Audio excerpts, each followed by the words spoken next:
Hello everyone, Assalamu alaikum. Welcome to my channel Rakhi's Multi Kitchen. রাখিস multi kitchen থেকে আছি আমি আপনাদের সাথে রাখি ইসলাম। আজকে আমি আপনাদের সাথে শেয়ার করতে যাচ্ছি একটি ম্যাজিক্যাল রেসিপি। ঘরে থাকা 2-3 টুকরো গরুর মাংসের পিস দিয়ে যে এত মজাদার এবং মুখে স্বাদ ফেরানোর মতো এরকম যে পারফেক্ট রেসিপি তৈরি করা যায় সেটা কিন্তু আমার আগে জানা ছিল না।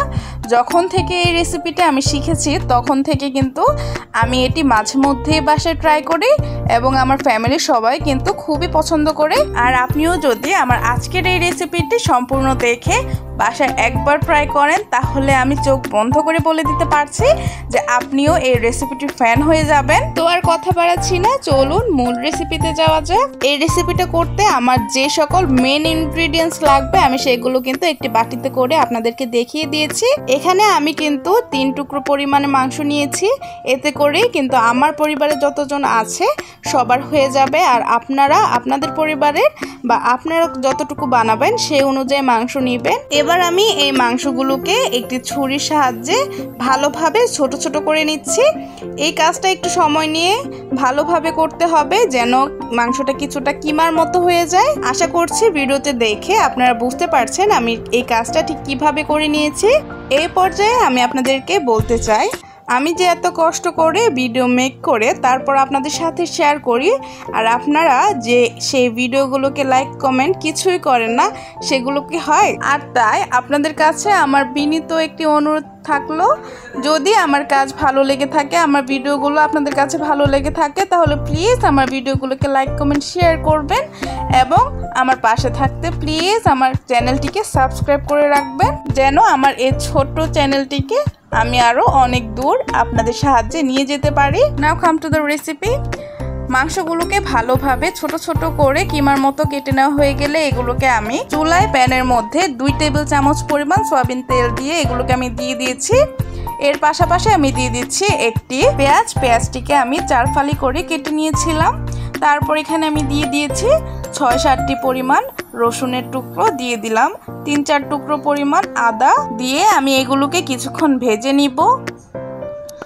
কিছুক্ষণ ভাজা হয়ে গেলে এবার আমি এখানে দিয়ে দিচ্ছি 3-4টি পরিমাণ এলাচ এবং দিয়ে দিচ্ছি 3-4 টুকরো পরিমাণ দারচিনি, দিয়ে দিলাম 2টি তেজপাতা এবং দিয়ে দিলাম কিছু গোলমরিচ এবং লবঙ্গ, দিয়ে আমি এগুলোকে ভালোভাবে কিছুক্ষণ ভেজে নিব।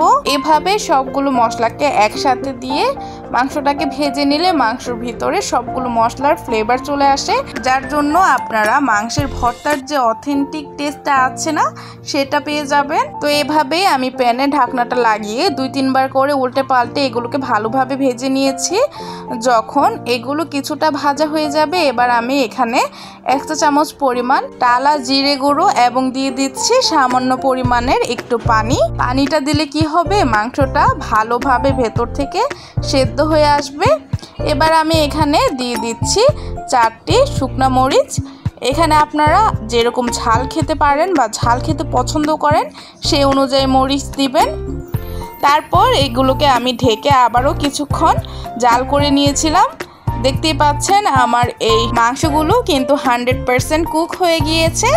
তাও আমি এগুলোকে আর একটু ভাজা ভাজা করে নিব, তার জন্য আমি আবারও এগুলোকে ঢেকে 5 মিনিটের মতো জাল করে নিয়েছিলাম। দেখতেই পাচ্ছেন এগুলো কিন্তু একদম ভালোভাবে ভাজা ভাজা হয়ে গিয়েছে।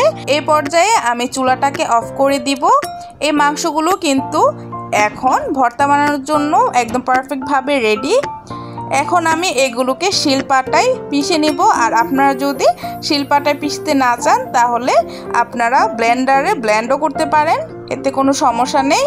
তবে গ্রাম বাংলার ঐতিহ্য শিলপাটায় পিষেই কিন্তু ভর্তা বানানো হয়, আর তাই আমিও কিন্তু শিলপাটায় পিষেই নিয়েছি। দেখতে পাচ্ছেন আমি কিন্তু খুবই ভালোভাবে এগুলোকে পিষে নিয়েছি।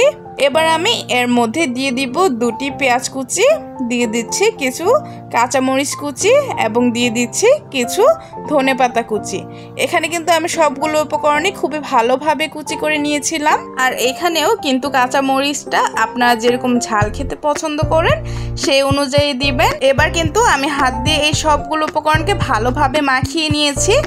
ভালোভাবে সবগুলো উপকরণ কিছুটা মাখা হয়ে গেলে এখানে আমি দিয়ে দিচ্ছি 1 টেবিল চামচ পরিমাণ জলপাইয়ের যে আচারটা পাওয়া যায়, টক আচার, সেই আচারের তেল এখানে আমি দিয়ে দিয়েছি। এখানে আমি জলপাই দেইনি, আমার হাজব্যান্ড এই জলপাইয়ের টকটা আবার বেশি পছন্দ করে না, তার জন্য এটা সম্পূর্ণই অপশনাল। আপনারা যদি এটা না দিতে চান তাহলে এখানে শুধু সরষের তেল দিলেও পারেন, এতে কোনো সমস্যা নেই। এখন এই সবগুলো উপকরণকে যখন মাখানো হয়ে গিয়েছে তখন কিন্তু আমার ভর্তা একদম রেডি। এবার আমি এখান থেকে পরিমাণ মতো হাতে নিয়ে নিলাম এবং এরকম গোল বলের আকৃতি দিয়ে দিয়েছি। আপনারা আপনাদের পছন্দ অনুযায়ী সার্ভ করবেন। এই তো দেখতে দেখতে কিন্তু আমার গরুর মাংসের ভর্তার রেসিপি একদমই রেডি।